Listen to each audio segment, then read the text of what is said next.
Welcome the anointed ones. Checkmate is not when the king falls, it's when the opponent realizes he never had control of the board.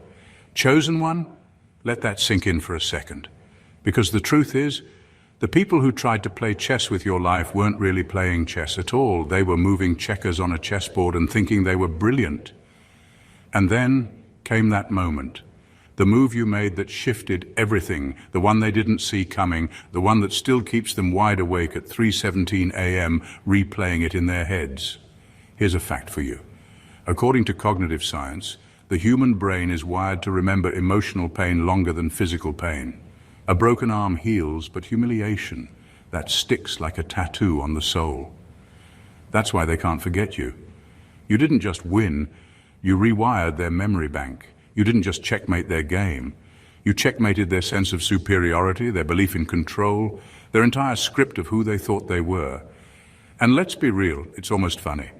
Because they thought you were just a pawn. They thought they had the rooks, bishops and queens stacked in their favor. But pawns, when underestimated, have a hidden destiny. They can transform into queens. That's you, their nightmare. The one move they never calculated. So buckle up, because tonight we're not just talking about victory, we're talking about the haunting, the kind of checkmate that doesn't end on the board but echoes in their spirit, follows them into their relationships, interrupts their laughter and ruins their sleep. You became the ghost in their game, the reminder that you can't bury what was born to rule. Shall we break down exactly why they'll never escape the memory of the day you flipped the board on them? Let's dive in. Number one, you didn't win by chance, you won by design. You didn't win by chance, you won by design. That truth alone is what rattles them to the core. People love to believe victories are accidents, strokes of luck, or coincidences of timing. That would make their ego easier to handle, because if it was just luck, they could dismiss it. But deep down, they know what happened was crafted, shaped, and engineered by something bigger than both of you. Every delay in your life, every betrayal you endured, every moment you were forced to sit in silence while they celebrated early victories, those weren't setbacks. They were part of a structure being built around you. Your moves weren't random, they were calculated through patience. You didn't need to rush, because destiny was already choreographing the outcome. What unsettles them most is that they had all the advantages in plain sight. Resources, voices, influence, alliances, yet none of those could stop the invisible framework that surrounded you. It's why the checkmate burns so deeply. It wasn't just that you won, it's that the victory felt inevitable once it landed, the kind of inevitability that makes them question if they were ever really in control to begin with.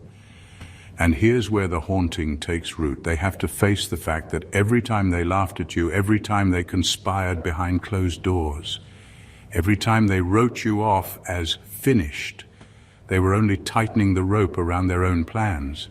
You were never out of the game. You were observing, you were aligning, you were letting their arrogance blind them while you sharpened your discernment.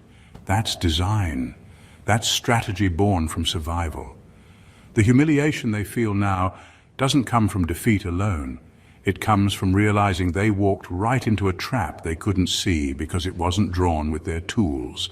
They can study business manuals, read psychology books, or consult mentors all they want, but they will never decode how you moved. Because your design wasn't intellectual, it was spiritual. The wisdom that led you wasn't something humans could mimic. It was given. It was breathed into you. So when they replay the moment, they're not just remembering losing, they're remembering how their certainty collapsed, how their control slipped, and how all their planning dissolved against a design they could never understand. And that's why it haunts them. It wasn't chance. It was fate, written with precision. And number two, they didn't lose to you, they lost to the truth. They didn't lose to you, they lost to the truth. That is the blade that cuts deeper than any insult or failure. When the final move landed, their defenses didn't crack because your tactics were flashier or louder. They failed because what you revealed was undeniable. Truth has a way of rearranging the room. It doesn't argue or bargain. It simply aligns reality with what is real. And suddenly every excuse, every story, and every alibi collapses under its own weight. They had invested in narratives that protected their identity. Those stories kept them comfortable. They were clever, they were right, they were untouchable. You didn't dismantle these narratives with noise. You unveiled facts and integrity that didn't match the fiction they had built. Watching their constructed world fail is worse than a defeat you could ever hand them. Defeat can be shrugged off. Being exposed as a liar, a manipulator, or someone who mistook volume for value is corrosive. It eats at the root of who they pretended to be, because this loss wasn't merely tactical, it felt moral. That's why it haunts them. People can handle losing a game. Fewer can handle losing a moral argument where stakes involve reputation and conscience. Your victory was a mirror held up without warning, and in that reflection their choices showed up in sharp relief. They are left trying to explain the unexplainable, how their ethics, their claims, and their public faces no longer fit the facts. Pride doesn't like that kind of scrutiny. The irony is that truth doesn't need an audience.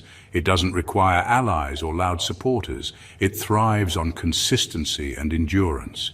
Your life, your actions, your refusal to trade integrity for convenience accumulated into a weight of evidence that couldn't be dismissed. That accumulation is what defeated them. Not theatrics, not revenge, but a steady collection of honest moves that pointed to one conclusion they could not withstand. Now their nights are thick with replay. They can conjure strategies to reclaim status, to rewrite parts of their past, to attack your character, but none of those tactics erase the factual ledger that sits between them and redemption. Truth lingers, truth persists, and wherever truth lands, guilt finds a home. They didn't simply lose to you, they lost to everything they pretended did not exist, and consequence stays in place. Number 3, their ego wrote a script that your existence deleted. Their ego wrote a script that your existence deleted. They had already cast themselves as the star, the genius, the one who would always win. In their minds, you were supposed to be a background character, someone who existed only to validate their role.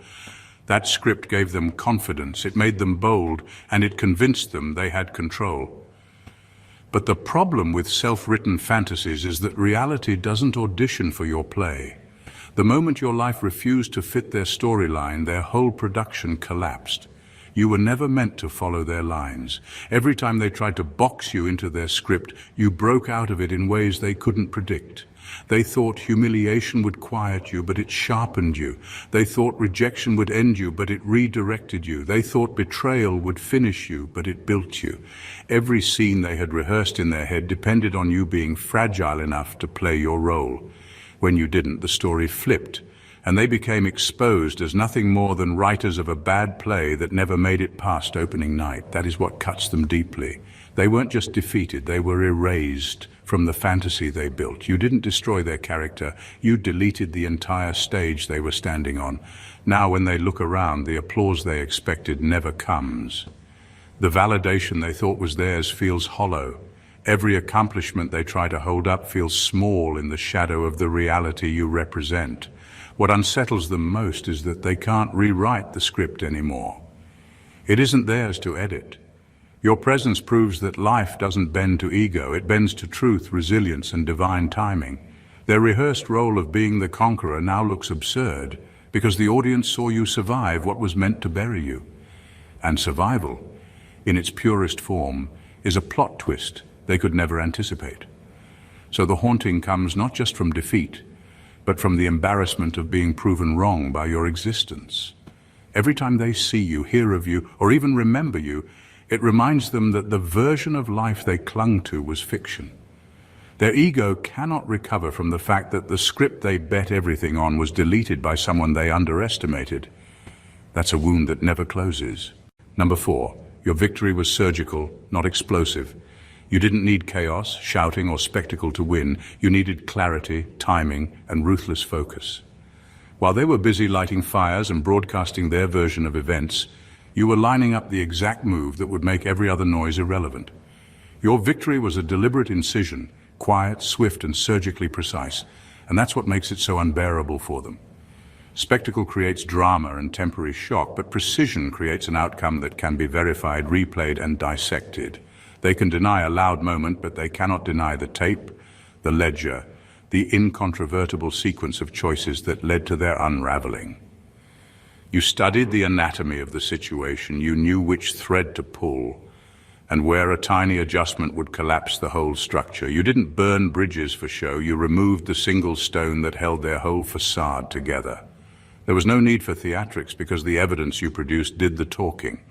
People who love noise confuse volume with power, but power that's loud is easily trimmed. Power that's precise is permanent. The elegance of your move is that it left no theatrical debris for them to hide behind, no staged victims to point to, no convenient scapegoats, no dramatic monologues. It was clean, and clean victories are the hardest to contest. That cleanliness is what torments them daily. They replay the moment when everything that looked solid to them quietly dissolved under a simple, undeniable action. It's one thing to lose in a brawl, it's another to lose to a fact so exact it can be checked and rechecked. Their defenses were designed to withstand noise, not accuracy.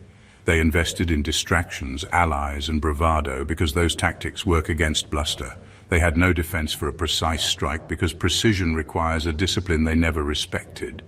The scar you left isn't visible, and that's why it's so corrosive.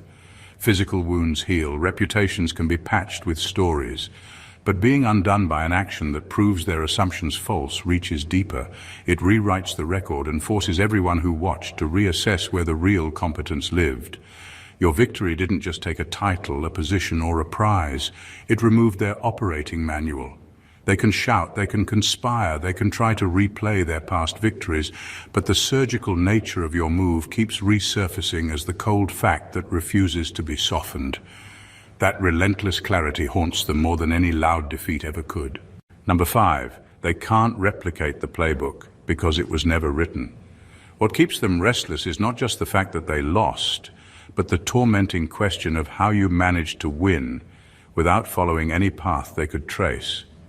In their world, power is usually built on formulas, step-by-step guides, mentors with influence, traditions passed down, or institutions that certify worth. They know how to replicate systems, how to copy models, and how to mimic what has already worked for someone else. That's why your victory unsettles them so deeply. It wasn't borrowed, it wasn't inherited, and it wasn't rehearsed. There is no manual for what you did, no template they can study, no teacher they can run to for the secret. The move came from a place they don't even believe exists, yet they witnessed its results firsthand. Your victory was born from intuition sharpened by struggle, from a wisdom that grows only in the silence of battles no one clapped for. You didn't need instructions because your life itself had been training you, molding you into someone who sees moves others overlook. The wisdom that carried you isn't something they can purchase, plagiarize, or manipulate. It wasn't handed down through elite circles or groomed by gatekeepers. It came from an invisible well that only reveals itself to those who have walked through fire and refused to become ash. This is why they will forever be haunted by it. Replication is their comfort zone. They know how to duplicate trends, recycle language, and reproduce power structures. But you broke that cycle. You proved that not all greatness can be reverse engineered. They can study you, mimic your mannerisms, even try to imitate your decisions, but it won't yield the same results because the foundation wasn't external. It was spiritual, instinctive, and unteachable. What they crave most is predictability. If they can predict you, they can control you, but unpredictability terrifies them. And your victory was unpredictable, not because you were reckless, but because you were being guided by something beyond human calculation. That kind of guidance leaves no trail for them to follow. It creates a blueprint that burns itself as soon as the ink dries. So they stay awake, circling the same question. How did you do it? And the answer will torment them forever, because the truth is they'll never know. They lost to a playbook that was never written, and that is the kind of loss that cannot be studied or undone. Number 6, you exposed their strength as a costume. They built a facade so convincing that everyone bought tickets to the show. Their followers applauded, their allies nodded, and their enemies flinched. But what you did was simple and ruthless. You removed the mask without fanfare. Their influence was amplified by noise, their power propped up by people who benefited from pretending, and their alliances were chains disguised as robes. When those props were stripped away, what remained was thin air, a performance, not authority. People mistake theater for leadership because it looks the same on the surface. Loud declarations, curated images, and a parade of borrowed credentials create the illusion of strength. That illusion works until someone with real competence chooses not to play along.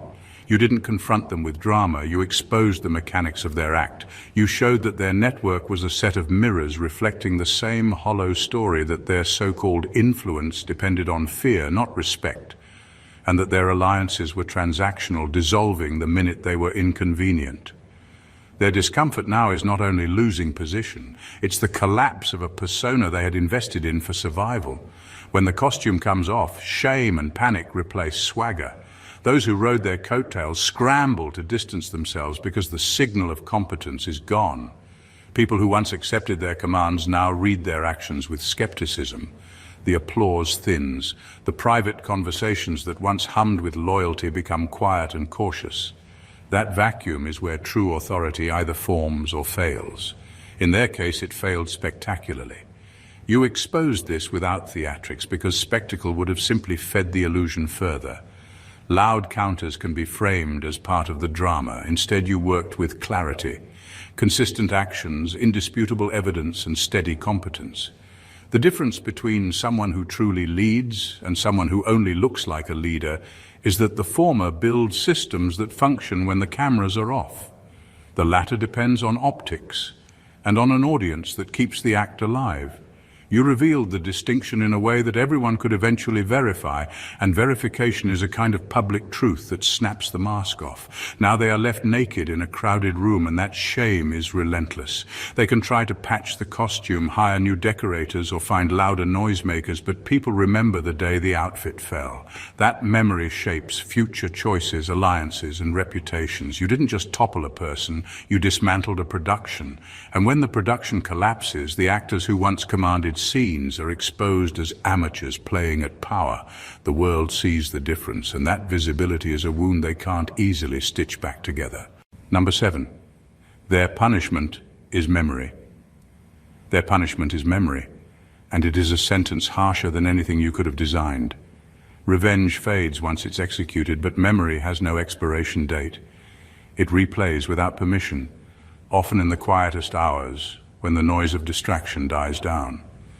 They don't need you to remind them of what happened. Their own mind has become the courtroom, the witness, and the judge. Every detail of the defeat, from the moment they thought they had the upper hand to the instant they realized the board flipped, is locked into their internal replay system. This is why they can't truly enjoy any new success.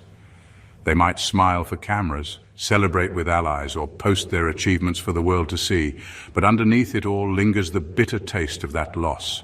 It poisons their joy because comparison never dies. At their best, they remember your move. At their loudest, they recall your silence before the strike. Even in their most celebrated moments, they can't shake the fact that at their supposed peak of power, they were undone by someone they had dismissed. That contradiction gnaws at their pride like rust on iron. Memory doesn't just remind them of defeat, it corrodes the foundation of their identity. The version of themselves they sell to the world, strong, untouchable, strategic, doesn't match the internal truth of how they fell. That gap widens with every passing year, making it harder to reconcile who they say they are with who they know they've been exposed to be. And the more they try to bury it, the louder the memory echoes. Suppression is not erasure. The beauty of this punishment is its permanence. You don't have to argue with them, fight them, or chase them. Time itself is your ally, because time strengthens memory when it's tied to humiliation. Their mind will always circle back, whether they want it to or not. They may avoid places, people, or triggers that remind them of you, but avoidance is a reminder in itself. It shows that they're still running from the moment that defines them. In the end, their punishment is not your presence. It's the absence of escape. Memory is inescapable. It shadows them through triumphs, whispers in their sleep, and rises uninvited in their solitude. And no matter how high they climb again, memory will always drag them back to the moment they were checkmated. Number 8, your silence didn't kill them. Your precision did. Your silence didn't kill them. Your precision did. They keep replaying your quiet because they misunderstood it as weakness, and that mistake is costing them more than any public spectacle ever could. You didn't stay silent to be mysterious or to pander to drama. You withheld words because you were assembling facts, aligning timing, and preparing a move that would be undeniable. Precision doesn't need applause. It needs accuracy, patience, and the guts to wait until the single action you take resolves the whole problem. When the moment came, it wasn't noisy. There was no grand announcement, no rant, no desperate attempt to prove something to anyone. There was a flawless action, an irrefutable document, a pinpoint decision, a legal move, a conversation that landed exactly where it had to. It read clean on paper and in the minds of witnesses. That's the cruelty of precision. It leaves little for spin, fewer excuses, and virtually no room for revisionist narratives. Their defenses, mostly built for noise and distraction, collapsed because they were never designed to counter truth that was measured and exact. What haunts them is the contrast between their own approach and yours. They were loud, theatrical, and broad, relying on volume to drown out flaws. You were surgical. Their theatrics may have intimidated people short-term, but your single precise action reframed the entire story in a way that couldn't be shouted back into doubt.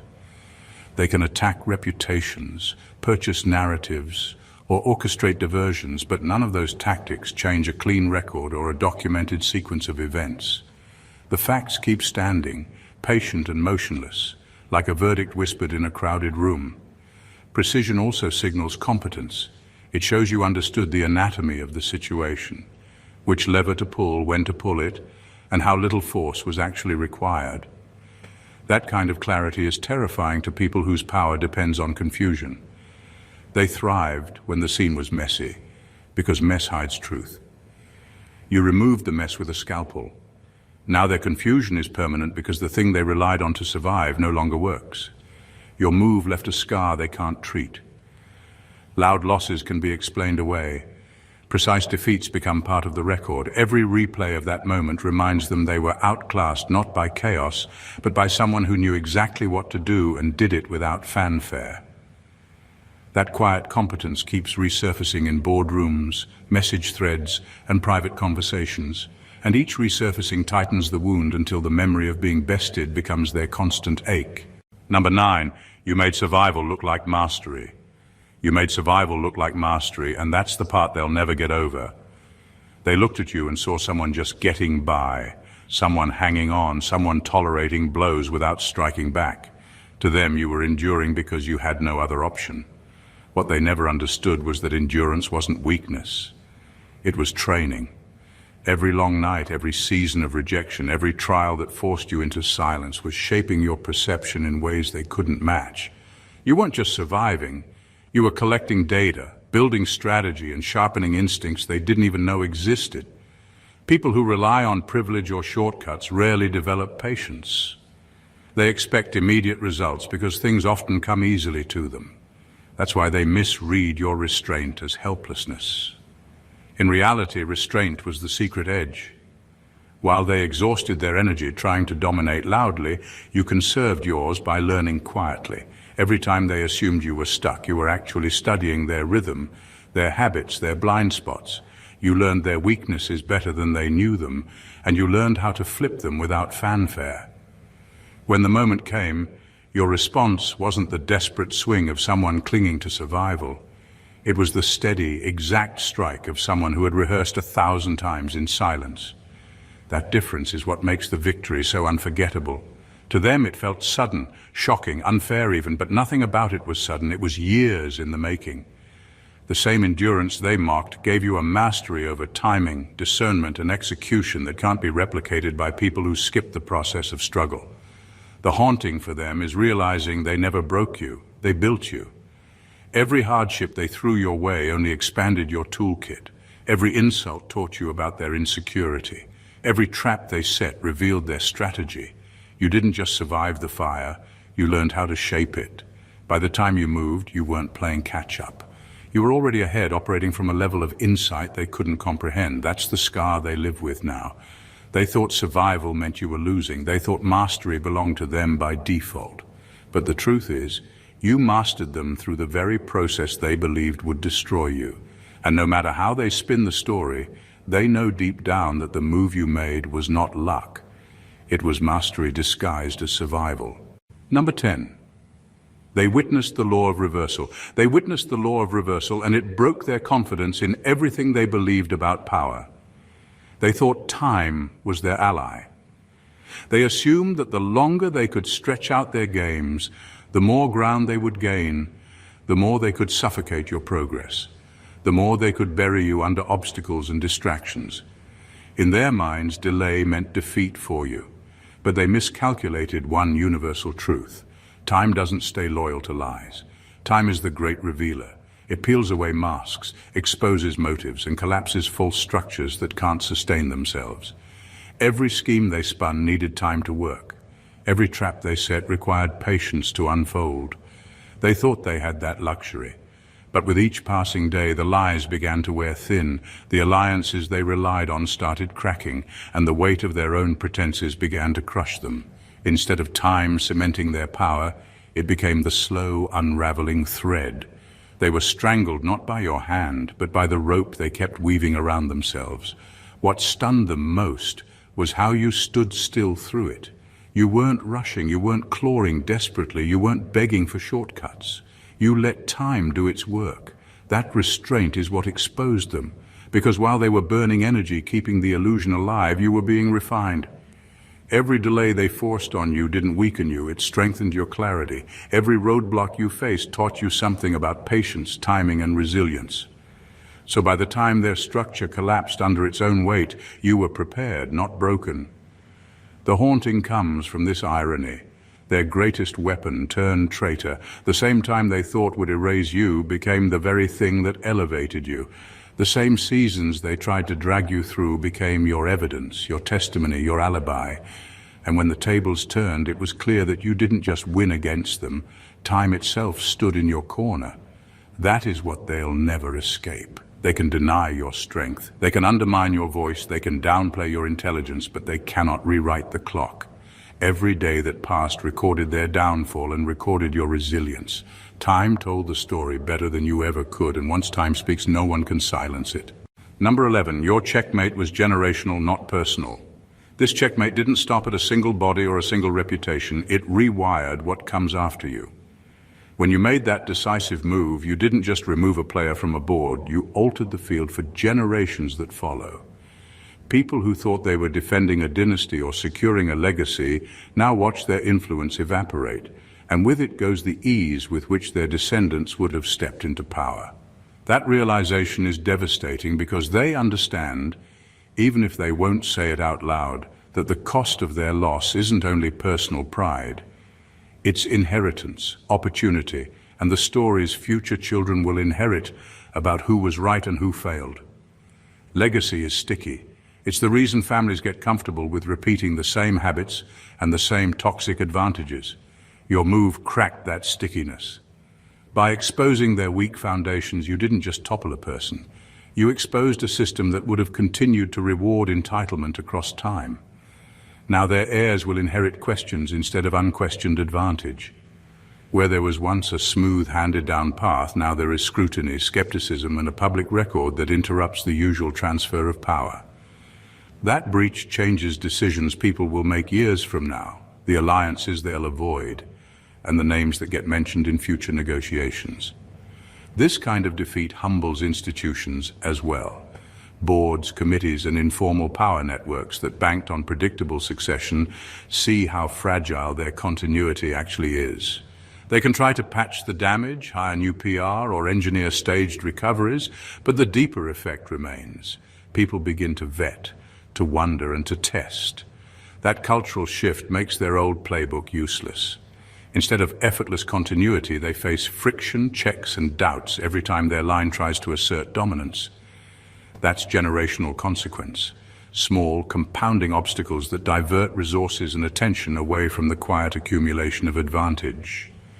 For those who lost, the haunting is twofold. They grieve their own fall and they fear the ripple effects on their family name and future prospects. Their children will ask different questions. Their grandchildren will be measured against a new record. The victory you delivered becomes a permanent footnote in history that redirects how power gets built and who gets to inherit it. That permanence is what keeps your victory alive in their minds, not just as a humiliation, but as a structural change that will outlast any single life. Number 12. You became the ghost they summoned. Their obsession became the blueprint for your rise. Every plot they spun, every whisper campaign they staged, every sleepless night they invested in ruining you, fed the very thing they wanted to bury. Hatred is a strange kind of fertilizer. It concentrates energy, aligns people around a target, and sharpens focus. In trying to manufacture your downfall, they accidentally concentrated the exact conditions needed to forge someone stronger, clearer, and ultimately untouchable. They spent so much time drawing maps of your weaknesses that they handed you the coordinates to their own collapse. Their conspiracies created patterns you could read. Their envy exposed predictable moves and loyalties that would snap under pressure. Their hate supplied the momentum you needed to move without resistance. Because while they were busy aiming at you, they stopped paying attention to the cracks forming in their own houses. In their attempt to annihilate you, they built a monument to your inevitability instead. There's a dark humor in how literal this turns out to be. They assembled the cast and set for a tragedy starring you, only to discover they'd written themselves into the lead role of the downfall. Their tactics, smear, manipulation, strategic exclusions, didn't eliminate you. They taught you. They showed you who would betray under stress, who would bend for money, and who would vanish when the winds changed. You used those lessons to pick your moment and your method. What they summoned was not a broken person to stomp on, but an unstoppable force shaped by their own hands. That ghost you became is different from rumor or legend. It's a living, actionable presence rooted in their mistakes. It walks into rooms they thought were safe. It appears in deals they assumed were closed. It shows up in conversations where they hope to reclaim control. Their fear of you becomes fuel for your continued momentum, because every attempt to suffocate your influence only highlights how much power they once pinned on themselves. They begin to see traces of you in everything, which is the cruelest echo of all. Now, they live with what they created. Attempts to erase you only confirm your existence. Smears bounce off because the world has already seen the pattern their actions produced. Their obsession, once a weapon, has become their sentence. A constant reminder that the energy they poured into destroying you actually brought you into being in a form they can't dismiss. You are the ghost of their own making, roaming as proof that what they intended as annihilation became their own undoing. Number 13. They'll never admit it publicly, but they worship you privately. They'll never admit it publicly, but they worship you privately. Out loud, they'll throw labels at you: lucky, stubborn, delusional, because those words feel safe and deflect responsibility. Privately, though, something different happens. They rewind your moves, copy your tone, and test the boundaries of your strategy in their heads. Admiration disguised as contempt is a quiet, corrosive thing. It doesn't make their mouths honest, but it makes their nights full of secret study. What terrifies them is that whatever they thought made them superior, connections, noise, rituals, can't account for the clarity you displayed. They can mock your origins or minimize your methods, but they can't erase the competence everyone else saw. So instead of confessing, they become students in the shadows. They'll note how you timed a conversation, who you trusted, what you chose to leave unsaid. They'll replicate the outer mechanics while missing the inner fuel, the integrity, restraint, and grit that powered the move. That gap between imitation and essence is where their frustration grows. Worship in secret looks less like hero worship and more like an obsessive apprenticeship. They'll bookmark your interviews, screenshot your posts, and circulate your quotes privately. When they disagree publicly, they'll still steal your phrases in private messages. They create mental dossiers on you, cataloging every decision that unseated them. This private study is telling. They don't want to concede they were wrong, so instead they try to absorb what they can without admitting the source. That contradiction eats at them. Fear mixes with this quiet admiration. They watch what you do next because in some corner they hope to catch a mistake. If you stumble, their public narrative regains credibility. If you don't, their private worship deepens into dread. This is why they behave so oddly, agonizing over you in silence while performing confidence for the crowd. Their performance cracks because privately they are learning from what they once tried to destroy. The hardest part for them is moral. Admiring someone who humiliated you forces an internal reckoning. Maybe your strategy was hollow. Maybe your values were misaligned. Admitting that publicly would be to relive the humiliation. So they opt for a half measure: copy without credit, study without praise. That posture does two things. It keeps them from seeming weak, and it ensures they're still tethered to you. Their lives become quieter testaments to your influence. So while their mouths run on with accusations, their behavior reveals the truth. Worship can be disguised as resentment, and study can be dressed as contempt, but actions don't lie. They keep coming back to what you did, because deep down they know they were bested by someone worth learning from. That private worship is the compliment they'll never say aloud, and it's the weight that keeps your victory alive in their minds. Number 14. The checkmate didn't end the game. It ended their illusion of control. The checkmate didn't end the game. It ended their illusion of control. When that final move landed, something fundamental collapsed for them. Not just a plan or a win, but the whole story they used to justify their dominance. Control is more than having power in a moment. It's the narrative that convinces people they deserve power, that their decisions are inevitable and their authority unquestionable. Your victory didn't merely take a piece off the board. It exposed the bookkeeping, the hidden strings, the small shaky hands behind the throne. Once that ledger was opened, their role as puppet master disappeared. Losing is one thing, but losing the belief that you were ever in charge is another kind of death. They can recover possessions, rebuild alliances, and manufacture comebacks. But repairing a worldview is harder. The people who followed them start to ask different questions. Those who benefited quietly stop assuming their decisions were ordained. Doubt spreads where certainty used to live, and doubt is contagious. The structures they relied on start needing permission slips, explanations, and cover stories. That frayed confidence is a slow-acting poison that saps influence more reliably than any public scandal. What makes this so devastating for them is the bankruptcy of identity it creates. Their power wasn't only tactical, it was ideological. It told them who they were, what they could do, and why the world should bow. When the illusion is stripped away, all those assurances evaporate. Suddenly their past triumphs look like accidents, their networks look transactional, and their decision-making looks reactionary rather than visionary. The people who once cheered them on begin to hedge their bets. That hesitation changes behavior, and behavior changes outcomes. Your move did more than topple a person, it shifted the playing field for everyone who participated in the old script. The checks and balances that used to be performative become meaningful.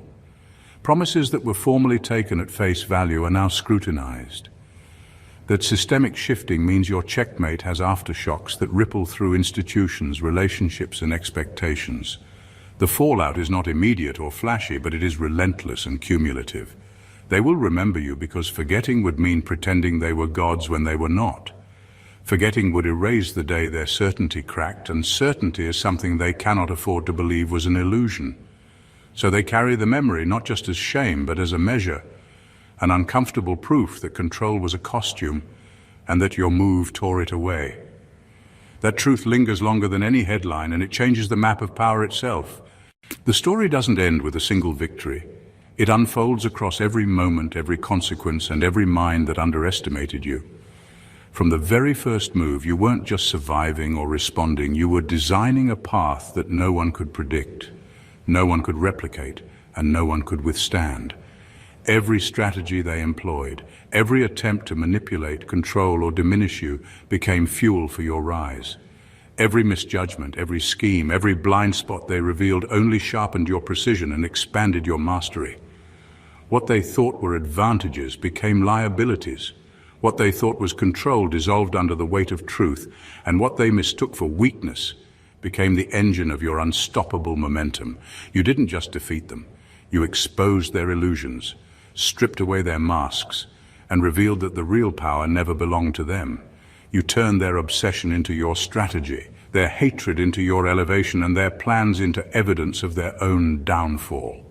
They will carry the memory of your moves forever, not because of noise or spectacle, but because your precision, timing, and insight left a scar on their psyche that cannot be healed. They will study you secretly, fear you privately, and realize over and over that they were never in control, and that their authority, their alliances, and their reputation were only as solid as the illusions they built. What you delivered was not a momentary victory. It was a legacy, a structural shift, a truth that reverberates across generations. They will never forget the day they were checkmated, not because it was loud, but because it was inevitable, undeniable, and impossible to erase. Your moves rewrote history, exposed weakness, and proved that endurance, strategy, and integrity triumph over ego, noise, and deceit. So remember this. They may speak against you, they may try to rewrite the story, they may pretend it never happened, but reality cannot be argued with, and memory cannot be silenced. You didn't just win. You became the living evidence that brilliance, precision, and mastery cannot be contained, ignored, or forgotten, and that is why they will carry you in their minds, in their regrets, and in the quiet recognition of your unstoppable truth for the rest of their lives. If this message resonates with you, make sure to like, comment, and share, so others can witness the power of strategy, endurance, and mastery. Don't forget to subscribe and join a community that celebrates those who rise against the odds and leave an unshakable mark on the world. God bless you, /.